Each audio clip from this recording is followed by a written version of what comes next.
Ovdje ću, na kanalu postoji izrada kontakt forme u WordPressu i Elementoru Pro, ali ovdje ću jednu malo kompleksniju formu ili samo drugačiju da izradim, zato što želim i to da vam pokažem i onda će konkretno ova lekcija da se nađe i kao poseban video na kanalu, ali naravno i u okviru ovog tutoriala. Šta radimo? Ne diramo, dakle, zaglavlje postoji, sve postoji. Idem da unesem neki pozivni tekst. Samo zato što mislim da bi trebalo da postoji. E sad, to radim, dakle, kreirala sam kontejner. Međutim, samo da razmislim. Ništa kreiramo, nešto sam na trenutak samo htela da razmislim. Kreiramo kao i sve do sada. Dakle, kreiram jedan kontejner u okviru kog ću da smestim ostale sadržaje, idem na Advanced, gasim padding. I sad, tu ubacujem kontejner za tekst i add new kontejner za contact form. Taj tekst može da mi bude isto neki lorem ipsum. Postavljam ga zato što je dobro da postoji na kontakt strani neki pozivni tekst. Da nije samo kontakt forma.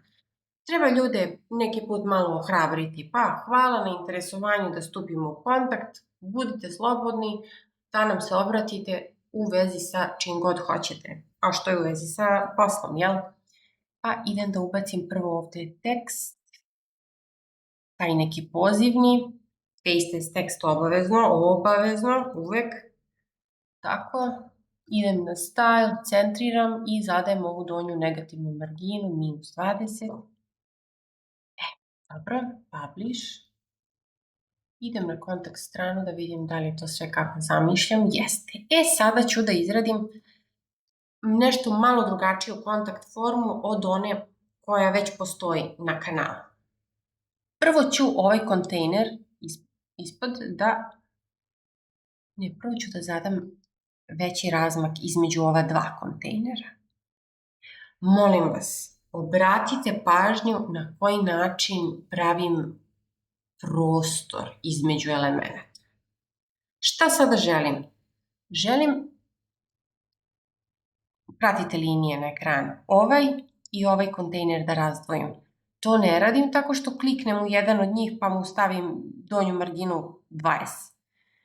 Čak sam ovde stavila i -20, zato što hoću da mi je sve pod konac. Nego idem u glavni kontejner, pa idem na gaps, u prvom tabu, layout, i onda tu idem na 50. I tako mi lepo napravi prostor. Tako se razdvajaju elementi, kontejneri konkretno. Idem prvo da smanjim ovaj donji kontejner, neću da mi forma bude preko cijele strane, to baš izgleda ružno. Prvo ovde u Content Width biram Box. I onda kada ovo pređe u piksele, ako ne pređe, postavite vi sami da je u pikselima i stavit ćemo na 6. Ili 700, 800, nemam pojma, sad je to nebitno. Ajde, stavit ću 600. Idem da dodam formu. Kucam formu. Prevlačim. Šta želim? Želim da mi posetilac ostavi ime i prezime, email adresu, normalno, subject, ali ne proizvoljno, nego, sad ćete da vidite, nego subject će biti nazivi usluga. Dakle, ukoliko želi da ovu ekipu kontaktira u vezi sa nekom od njihovih usluga, uopšte ne mora da izgleda ovako forma, samo želim da vam dam još jedan način na koji može da se izradi forma u WordPressu i Elementoru Pro. Dakle, kada želite da subject bude određena tema, sada ćemo to da uradimo, da vidite. Idem na formu, gasim prvo ovaj label da nemam duplo. Tako ja uglavnom radim. Ugasim label, sad ćete vidjeti sve ove reči će se ukloniti. Gasim label. U name pišem ime i prezime. Ja se iskreno nadam da ne čujete ovo pištanje iz komšiluka, jer je Zoom preko kog snimam ove tutoriale jako dobar u prigušivanju svih tih spoljašnjih buke, ali mene čak malo i dekoncentriše. Dobro, i u placeholder upisujem ime i prezime. Zatim ovde u e-mail ostaje e-mail. U message menjam poruka. Poruka, pitanje, zaista to sada nije bitno. I malo ću da produžim ovo polje za poruku, 5, 6. Dobro. Hajde da postavim u jedan red ime i prezime i e-mail. Kliknemo, jako važna stvar. Važna stvar, form name, mnogo je važno da date. Ja ću ovde da napišem kontakt forme. Vi je nazovite, ovo je interno, ali je mnogo važno. Svaka forma mora da nosi naziv. Zašto? Zato što sutra, kad nam budu trebali unosi svih tih formi, a forma ne mora da bude samo kontakt, može da ih ima 25 na jednom sajtu, na primer forma za prijavu email pretplatnika na početku blog posta, na kraju blog posta, u footeru, ovde, onde, mnogo znači da kasnije tome može da se pristupi, a tome se pristupa tako što se ode na Elementor, Submissions, klik tu i onda ovde izlista sve unose ikada na sajtu. Tako da čak i nekada ako ostanete bez podataka, uvek dođete ovde na sajt i u Elementor Submissions imate sve unose ikada. Samo je još važna jedna stvar. Dakle, i onda ćete pisati kontakt forma i onda ćete znati koja forma je u pitanju. Ako ostavite prazno, on će staviti neki njegov kod i onda se tu ne može stvarno ni onaj ko je pravio da se snađe. Još jedna stvar, actions after submit. Uvek mora da postoji ovo collect submissions ovde. Nemojte nikada da ga uklanjate, jer ako ovo uklonite, neće ništa da se sačuva ovde. Tako da, to je čekirano. U actions after submit, collect submissions postoji, čekirano. Dobro, da se vratim ja da ime i prezime i email postavim u jedan red. Dakle, na formi sam sve vreme, klik ovde na ime i prezime i u column width biram 50%. Isto radim i za email. Evo ga, u jednom redu. Tako mi se sviđa, tako mi je elegantnije. Idemo da dodamo naslov. Add item i ovde u type tražim select, čini mi se. Evo ga. I prevlačim gore. Label je naslov. Sad, ovde idem na usluge, tako ću najbrže da ih kopiram.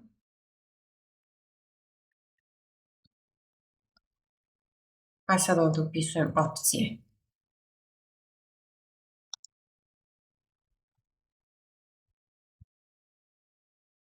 Ja uopšte ne predlažem ovo ekipi koja me inspirisala da snimim ovaj tutorial.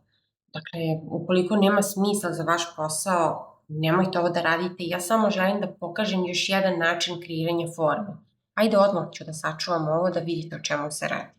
Dakle, ukoliko imate dobar razlog da posetilac može da vas kontaktira samo u vezi sa ovim stvarima, date im tako da izaberu.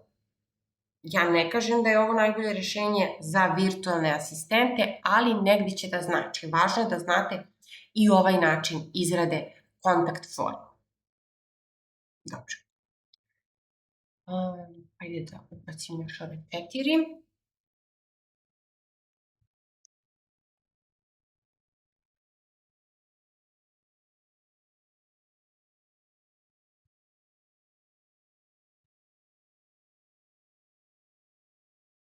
Ne morate uopšte nazive usluga, mislim. Možda bude šta hoće. Da, i važno je da u novom redu, znači upišete, kopirate naziv ili upišete naziv, enter, da bi se ovde pojavila kao opcije.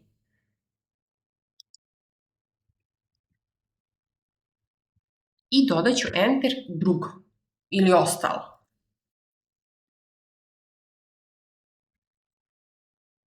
Publish, da sačuvam izmene, da reloadujem ovde, da vidimo. I sad on upiše ime, prezime i izabere temu zbog koje vas kontaktira. Ako nije ni jedna od ovih usluga, klikne na ostalo. Mada je glupo da subject maila nosi, da u subjectu piše ostalo, ali nema veze, bitna je poenta ovog mog videa. Šta sad radim? Ja obično stavim iza ime i prezime da je required. Ja za sva polja stavim da su required. Kad su u pitanju kontakt form. Mislim, nema smisla da mi šalje bez jednog, da bar jedan od ovih podataka ne postoji, ne mogu da mu odgovorim. E-mail je po predefinisanom stanju required, naslov required, da mora da izabere i poruka, hvala Bogu, i ona required. Da nam ne šalju prazne mailove. Dobro. Šta sad? Šta želimo još da uradimo? Gde mi je actions after submit? E-mail je čekirano, dakle da nam stigne mail. Idem ovde na e-mail. E-mail. Kome? Ja ću da ostavim mentorskiprogram.com. Ja ću ovaj sajt neko vreme da ostavim, nemam pojma, u ovom trenutku zaista ne znam da li će ovaj sajt na vamentorskiprogram.com neko vreme će sigurno biti dostupan, ne znam da li će biti dostupan za uvek, čisto ako kad radite, kad učite kroz tutorial da dođete i na live sajt da vidite live primjer. A ovde ću da ostavim kome. Ja se nadam da meni ljudi neće neka ozbiljna, mislim da nećete da me kontaktirate za saradnju putem ovog sajta. To je poenta moje priče. U tu kome upisujete kome želite da stigne mail. To je jasno. Subject. Ajde da mu kažemo da je subject ono što izaberu ovde, u ovom polju. Prvo idemo gore u fields, u polje. Pa idem na naslov. Pa idem na advanced. Pa menjam ID, pišem naslov. Pa kopiram shortcode. Idem dole na email i u subject kopiram ovaj shortcode. I sad oni kad kliknu na to, to će biti subject maila koji nama stigne. U message nećemo all field, nego ćemo da kopiramo shortcode poruke. Idem na advanced, sve jedno, da ćete da ovde napišete poruka ili da ostavite message, hajde da napišem poruku. Sve jedno, zaista. Bitno je samo da se poklapa. To mi je u message, email, dobro. From, brišem ovo njegovo podrazumevano i pišem short code za email. Ovo već znam napamet, nema potrebe da se šetam gore dole. From email, ID email. From name, ovo je short code za name. Dakle, nama sada kada stigne u inbox, sad ćemo i da testiramo ovu formu. Sve piše kao da nam je čovek ušao na svoj email klijent i poslao na mail. Metadata, ja sve ovo brišem jer mi ne treba. Šta će? Publish. I ostalo je još da mu damo poruku. Vaša poruka je uspešno poslata. Očekujte odgovor u najkraćem roku. Hvala. Idem ovde na additional options. Čekiram custom messages i u success message upisujem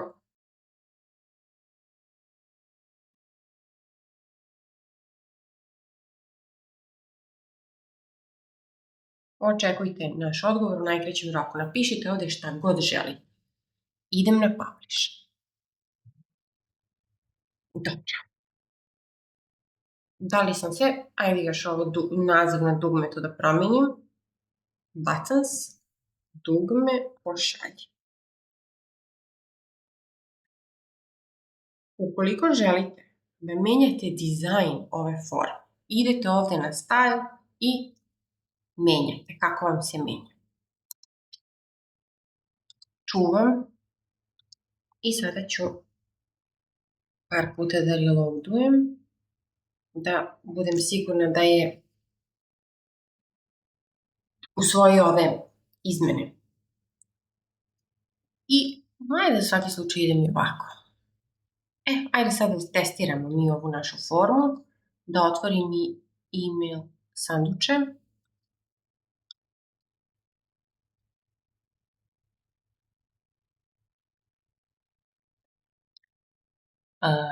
Dobro, ovo ćemo sve da obrišemo, da me ne boli. Idem na kontakt. Ime i prezime Jovana Jovanović. E-mail, moj e-mail. Biram subject, ajde neka bude ovo, i poruka je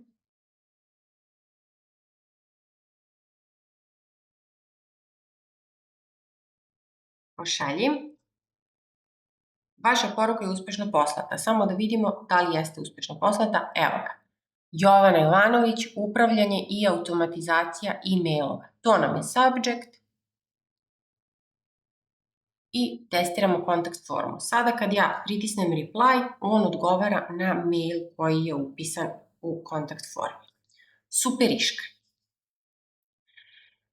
I da odem još ovde na submissions, da vidite i tu kako to izgleda. Kao što smo rekli, idem na Elementor, submissions i evo mi ga unos. Klik ovde i imamo i tu. Dakle, imam poruku, imam mail osobe koja je poslala, imam ime i kasnije mogu to i ovde. Sad imam samo kontakt formu, ali kad ih bude više, izaberem formu koja mi treba, izlistam i samo njih. Export kao CSV file i posle importujemo to na MailerLite, mailing listu, gde god da imate. Tako da baš znači da se čuvaju svi unosi sa svih formi na sajtu. Idemo dalje.